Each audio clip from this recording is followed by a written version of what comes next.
G'day guys, it's Mark here from the Nelson NZDA. Hey, I'm here to go over with you guys tonight a bit of the gear that we're going to be running, or that I'm personally going to be running on the upcoming rainbow organised hunt that we're doing.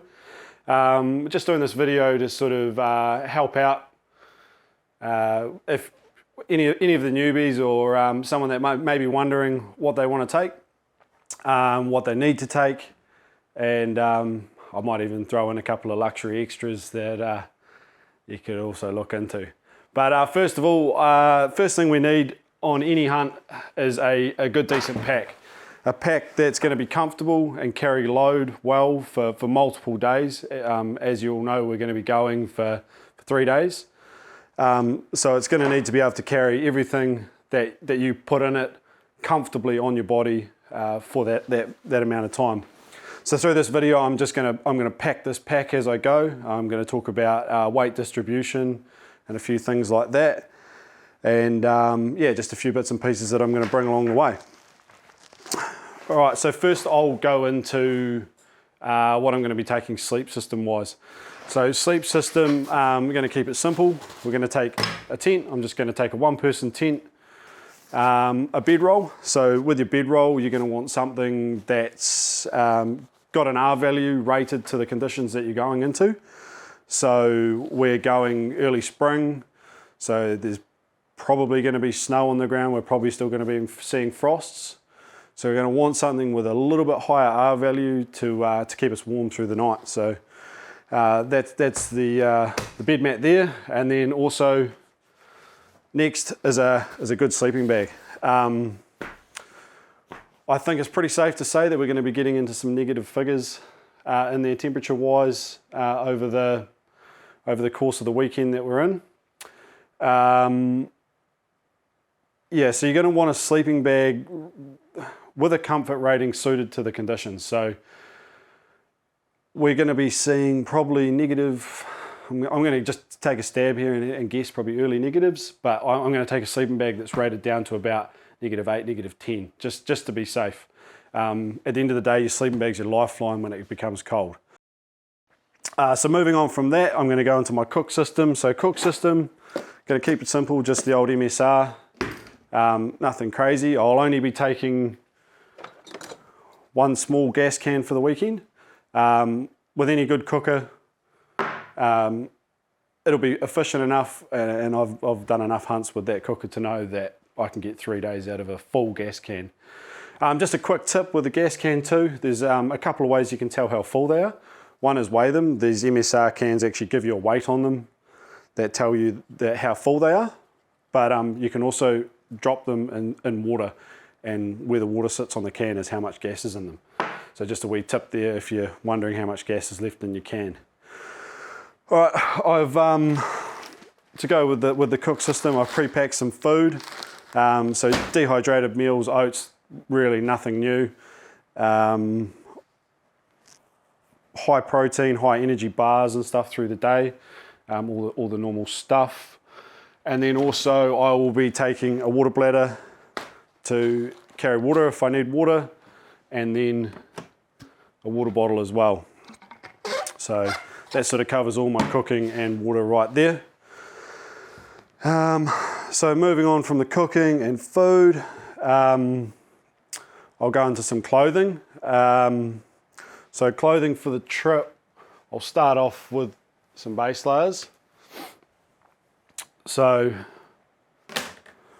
start off with a merino short sleeve tee as a base layer. Merino is an amazing temperature regulator. Yeah. They haven't designed a fabric to date that can match merino. So merino there as a base layer. Going for a synthetic mid layer, so just a fleece or something of the like, something that's warm, that you'd be comfortable to move in, but when you stop, it's also going to, be able to keep you a little bit warm as well. Moving on from that, a puffer jacket. So moving on to an insulation layer from the mid layer. Insulation there. This is all just my top half, but and then a raincoat, or outer layer as I like to call it. I think for a long time now, New Zealanders have been stuck in the way of looking at a raincoat as a raincoat. A raincoat can be so much more. Yeah, wind barrier. It also helps an insulation layer keep the warmth in and around you as well. So that's my top half anyway.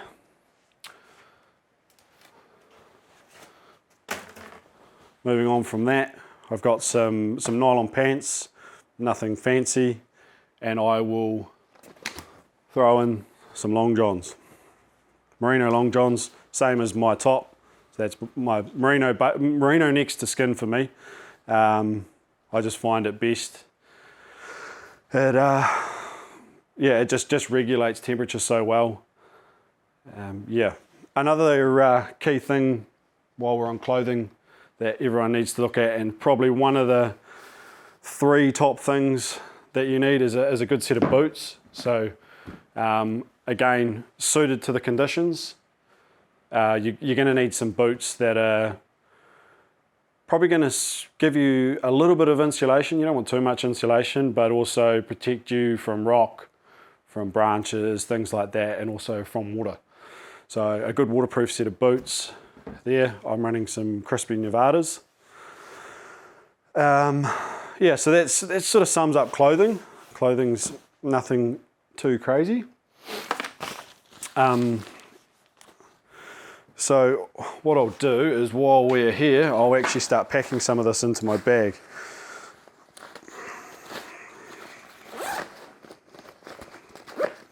So I start off, normally I'll have my sleeping bag in down the bottom because that's the last thing I'm going to need. Chuck my tent in down the side as well. On the opposite side to my access zip here, I've also can come in from the top. Slip in my bed mat, so all that stuff's somewhat down low. Stick that there. Next, I will use a dry bag to put in the clothing that I'm not going to be wearing. So obviously that I won't put my rain jacket in that dry bag. I'll keep that rain jacket handy.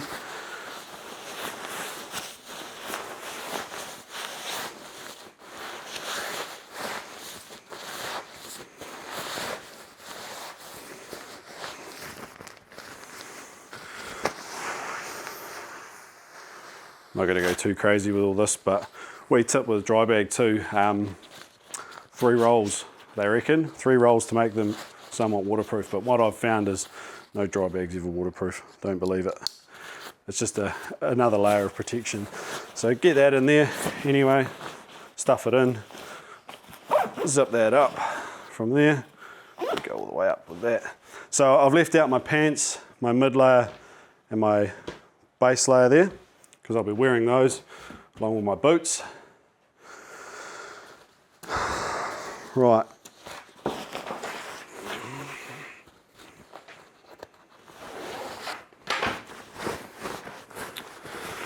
So next, I'm actually going to slide in the food, and I'm going to slide that down the back of the pack close to my back, because you're going to want all your weight close to the back of the pack but above your hips.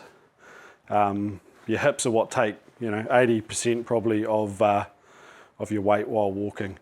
Cooker in next, put that again back in there close. Gas in there. Drink bottle goes on the side, nice and handy in there. And the water bladder, actually just roll that up. And I'll keep that in the hood. Nice and handy in case I need to grab water. Just do that up. Yeah. Right, so raincoat, like I say, I keep that handy. It's like that. I've got a front pocket here. Just stuff that in there. Doesn't have to be folded or anything. And I'm also, just for the sake of the video, I'm going to throw in some rain pants as well.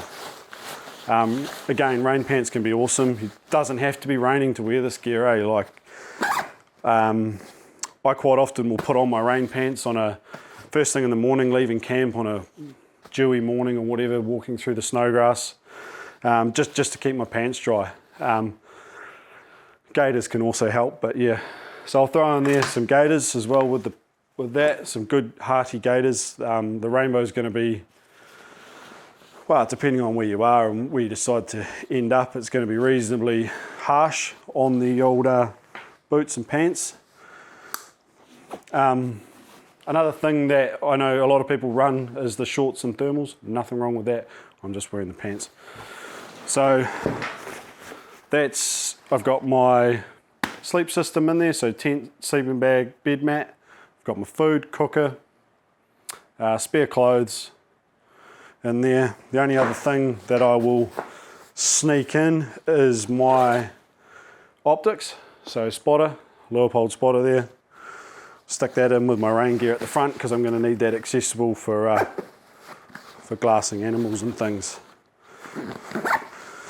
Right, so that's all the main stuff out of the way. Just leave that there. So next, probably a few things to think about there is toiletries. So toilet paper, wet wipes, whatever you want to run, toothbrush, and a comprehensive first aid kit. It doesn't have to be anything massive. You don't need to be carrying those big ones that you might find at work or anything like that, but just something with some odds and ends, you know, stuff to help you with blisters. I actually have got a little spare head torch here that goes in there. And another good thing that I chuck in there is a little survival bivvy. Real cool piece of kit. Just kind of like an emergency blanket, but it's a bivvy so you can sleep in it as well. So, you know, if your tent fails or something like that, or you've got a secondary shelter there, and it weighs nothing. So, yeah, so these bits here, I'll spin this pack around so you can see, but I'll stick those in this pocket here. So stick my first aid in there. I like to use nice bright colours too with the bag, like for the first aid and toiletries. You can see them when you want them.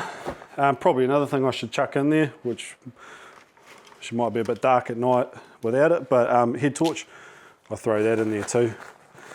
Can go in there. Right, and I'll put the toiletries in the top here. Right, now, one thing I was taught by an older hunter who said to me was always start out cold. So when you're leaving, start out cold. Don't start in your mid layer, start cold. So I'll put the mid layer in the hood as well when we get in there. So that's pretty much everything in there, I think. Got some food, just dehydrate, things like that. Spotter. Oh, I better chuck my tripod on, I suppose.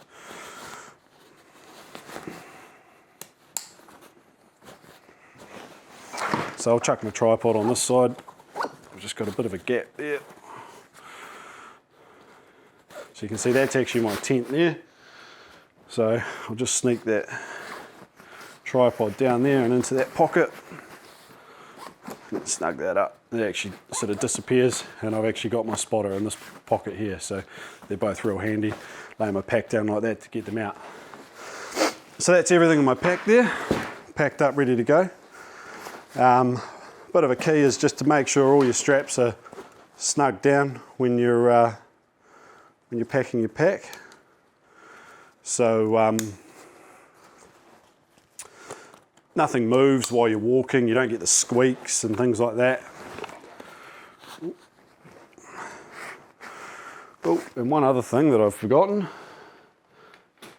is a trekking pole. The tent that I use is a trekking pole tent, so I've got to carry one of those, so I'll sneak that in there, down the side, down there, next to my drink bottle there. Can pull it out and use it if I need to, and I'll probably sneak my rifle on here somewhere too. May end up shifting that up into here, but we'll see. So yeah, that's just a quick vid on everything that I've got in my pack. Just kept it real simple. I'll actually weigh it everyone loves to know a bit of a pack weight, but yeah, I'll weigh it just to see what we'll be carrying. This is just a guideline. You don't have to try and carry this much weight or this little amount of weight, but it's always something I like to do, just keeps me honest, make sure I don't carry too much stuff. So for the weekend with the spotter, I'm looking at about 12.5 kilo without water or a rifle. So yeah, that's all right. It's pretty good. Like I say, I'm running a pretty simplistic tent, so nothing crazy there. So just a couple of tips that I think I'll quickly go over to some people, who might already have some gear that they might think isn't up to this trip.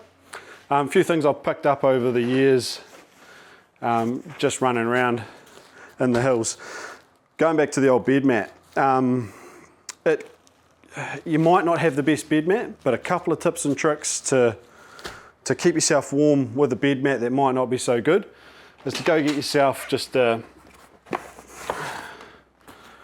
cheap closed cell foam, roll out mat. They do the old blue ones or whatever.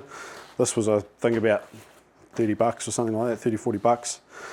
And you lay that under your body, the main part of your body under your bed mat, and that just provides another little bit of insulation from the ground. If you don't want to do that, another wee trick that I have used in the past, especially sleeping on ice and snow, is actually laying a survival blanket underneath your bed mat, and that makes a massive difference as well.